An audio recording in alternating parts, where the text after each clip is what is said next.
या हम सभी अपने जीवन में सुख और गुणों की अभिवृद्धि के लिए नीति के विषयों का श्रवण कर रहे हैं। नीति हमें सिखाती है कि हम व्यक्ति को या वस्तु को या फिर दुनिया की कोई भी चीज़ हो, हम उसे केवल अपने ही नज़रिए से ना देखें, हमें उसके वस्तु की नज़रिए से भी उसको देखना चाहिए।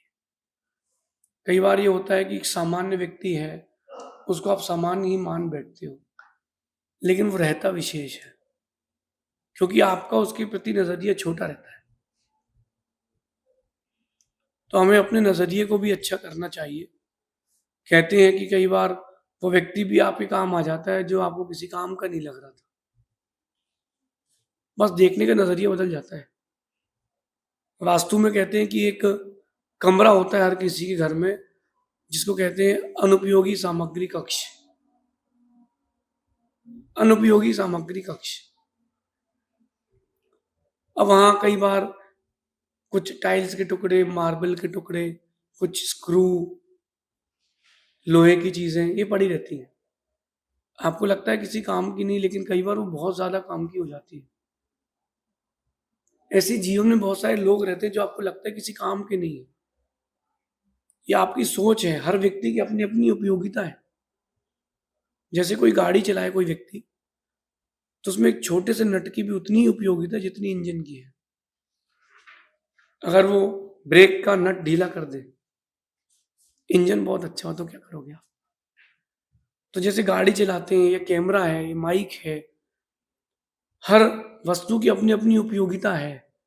ऐसे ही हर व्यक्ति की अपने जीवन में एक उपयोगिता है, उसकी उपयोगिता पहचानना सीखें।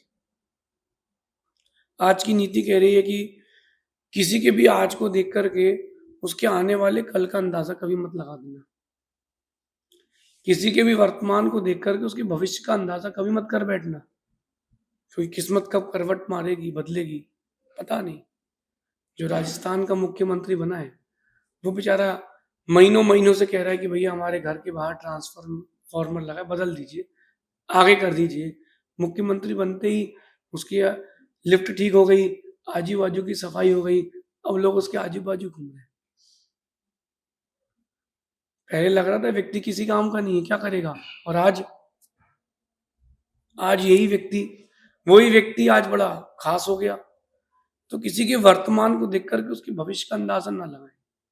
कई बार कई लोगों ने मुझसे भी कहा, तुम किसी काम के नहीं हो, तुम्हारा भविष्य कुछ भी नहीं है। लेकिन मैंने उनसे कुछ कहा नहीं। मैंने सोचा कि कहने की अपेक्षा करना ज़्यादा अच्छा है। कह कर के समय बर्बाद ना करें, करके दिखाएँ, तो बात है। आप भी अपने जीवन में इस चीज़ को उतार के रखें।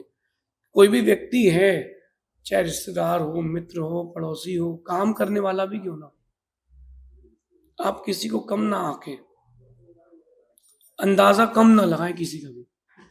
कल क्या होगा उसका पता नहीं है अपन को। आने वाला कल क्या है उसका पता नहीं, क्योंकि वो क्या पुरुषार्थ करने वाला है, क्या मेहनत करने वाला है, ये अपन नहीं जानते ना। तो क्यों ना अपन उसके आज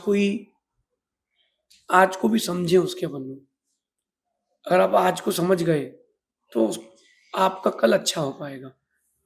कई बार जिसे आप किसी भी काम का नहीं मानते हैं, वो ही आपके सबसे ज़्यादा काम आते देखा जाता है। कई बार आपको लगता है कि व्यक्ति किसी काम का नहीं है, इससे क्या संबंध रखना। कई बार वही व्यक्ति सबसे ज़्यादा काम करते देखा जाता है। नहीं तो कोई एक नौकर आपके यहाँ काम कर रहा हो, और आप उसको धुतकार के रखा हो, मार के रखा हो, पीट के रखा हो, भूखा रखा हो, वो राजनीति में उतर जाए। चाय बेचने वाला प्रधानमंत्री बन गया कि नहीं? किसके दम पर? अपने पुरुषार्थ के दम पर। और राजघराने वाले भी किसी काम के नहीं बचे, अपने ओवर कॉन्फिडेंस के कारण। इस चीज़ को अपने जीवन में उतारें, उपयोगिता समझें। कब कौन किस फेज़ में पहुँचेगा, अपने को पता नहीं है। कल का भविष्य किसी का अपने को पता नहीं है, सबसे बना कर के चले। एक जैन में आगम में कथा है कि हरिश्चंद्र नाम के चक्रवर्ती हुए। 7,000 वर्ष तक वो दूसरों के यहाँ माँग करके खा के जीते रहे। 7,000 वर्ष तक।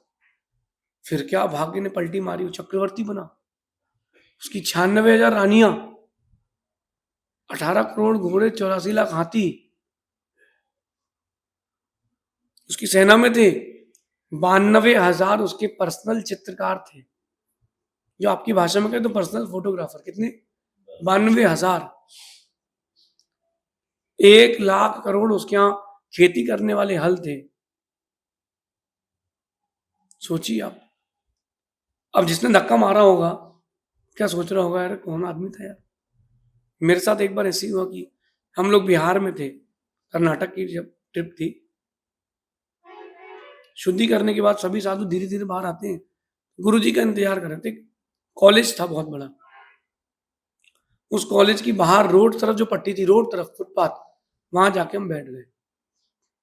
चौकीदार आता है, हम अकेले थे क्योंकि, बोले उठो उठो उधर जा। उसको लगा कोई पागल है, नंगा घूम रहा है। उधर जाओ। तो वो जो दोनों रोड्स के बीच में डिवाइडर होता है, मैं उसमें जाके बैठ गया। उनको तो बैठ नहीं था।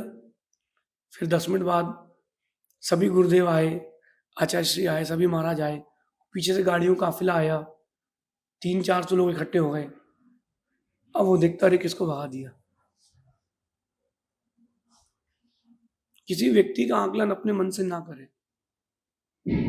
जिसको आप खोटा सिक्का मानते हो, कई बार वो सोने का सिक्का बन के निकलता है। क्योंकि जब अपने पास कुछ नहीं होता ना, तो लोगों की आंखों में अपन चुभते हैं। ये सबके साथ होता है जीवन में। जब अपने पास कुछ नहीं होता, तब लोगों की आंखों में अपन चुभते हैं, और जब सब कुछ हो जाए तो लोग अपन को सिरताज बना के रखते हैं। फिर लोग अपन को सिर का ताज बना के रखते हैं। बड़ा गंभीर विषय है। दूसरे को उसके वर्तमान से ना तौलें, ना अंदाजा लगाएं। एक छोटी सी आम की कैरी पेड़ पे टंगी थी, तो लोगों ने उस पेड़ की कीमत नहीं करी। वही पका हुआ आम बनती कि नहीं बनती? बनती है। चाणक्य जब वो छोटा था, किसी ने उसकी कीमत नहीं समझी, लेकिन उनके गुरु ने उनको परख लिया, उनकी कीमत समझ गए, और गुरु ने उनकी कीमत करी, और ऐसी कीमत करी, चाणक्य की नीति आज भी लोग पढ़ रहे हैं। रावण ने अपने वर्तमान को देख करके विभीषण का भविष्य नहीं जाना और भगा दिया। राम को नहीं पहचाना, धुतकार दिया। भारी पड़ गया कि नहीं? तो ये बात अपने जीवन में उतारें। और विशेष बात कह रहा हूं कि कई बार आप सही पहचान न कर पाने के कारण सोने के सिक्कों को भी खोटा सिक्का मान बैठते हैं। पहचान नहीं है ना, क्योंकि आपको अगर पहचान हो जाए, अगर, फिर क्या कहने। इसलिए पहचान करना सीखें, व्यक्ति की, वस्तु की पहचान करना सीखें, उसके भविष्य को समझें। और आपको अगर उसके भविष्य की समझ नहीं है, तो किसी से दोस्ती, दुश्मनी मोल न ले, दोस्ती करके रखें। कब कौन काम आएगा भरोसा नहीं है। जो लोगों की आंखों में चुभता था, खटकता था, खोटा सिक्का मानते थे, वही सिक्का जब चलता है, वो क्या चलता है। एक फिल्म आई थी बहुत पहले, जब हम घर में थे, ओम जय जगदीश। उसमें जो छोटा भाई था, उसको खोटा सिक्का माना जाता था, और उसी ने ही पूरे घर का नीलामी को बचाया था। तो कैसे बचा लिया उसने? अपनी काबिलियत से। लोगों ने उसकी काबिलियत नहीं देखी। लोग क्या वर्तमान देखते हैं, कितना पैसा है, कितना नाम है, कितनी शोहरत है, कितना फेम है। लोग भविष्य का, उसका पोटेंशियल, उसका कैलिबर नहीं देखते। अपना कैलिबर बनाए और दूसरों का कैलिबर देखना सीखें, दूसरे की एबिलिटी देखना सीखें। किस्मत धोखा दे सकती है, लेकिन काबिलियत धोखा नहीं देती कभी भी। किस्मत धोखा देते तो रोना मत, काबिलियत धोखा देते तो रो देना। किस्मत को तो काम धोखा देना ही, अपनी काबिलियत को बना के रखना। बस इतना सा आप ध्यान रखना कि पहचान ना हो अगर, तो अपने मन से किसी को आप एस्टिमेट मत करना। इंग्लिश में कहते हैं, प्रोवर्ब है, कभी किसी को अंडर एस्टिमेट नहीं करना चाहिए। कब कौन कैसा प्रस्तुत करेगा खुद को पता नहीं, किसके पास क्या है अंदर, उसके अपने को पता नहीं। क्यों ना अपन इस चीज को अपने जीवन में उतारे, सोने के सिक्के को खोटा सिक्का ना मान बैठे। किसको? सोने के सिक्के को खोटा सिक्का ना मान बैठे, क्योंकि जब वो चलेगा तो किसी की नहीं चलेगी। ये अपने अंदर नीति उतार के रखें। सोने के सिक्के को सोने का माने, व्यक्ति को उसके व्यक्तित्व से, उसके व्यवहार से स्वीकारें, उसके वर्तमान को देख कर के ना स्वीकारें। पहले के लोग शादी करते थे, आदमी का व्यवहार और व्यक्तित्व देखते थे। आज के लोग सिर्फ पैसा देखते हैं, इसलिए शादियां टूट जाती हैं। पहले की शादियां निभाई जाती थी। ऐसा विचार करना शेष आगे देखेंगे। भगवान महावीर स्वामी की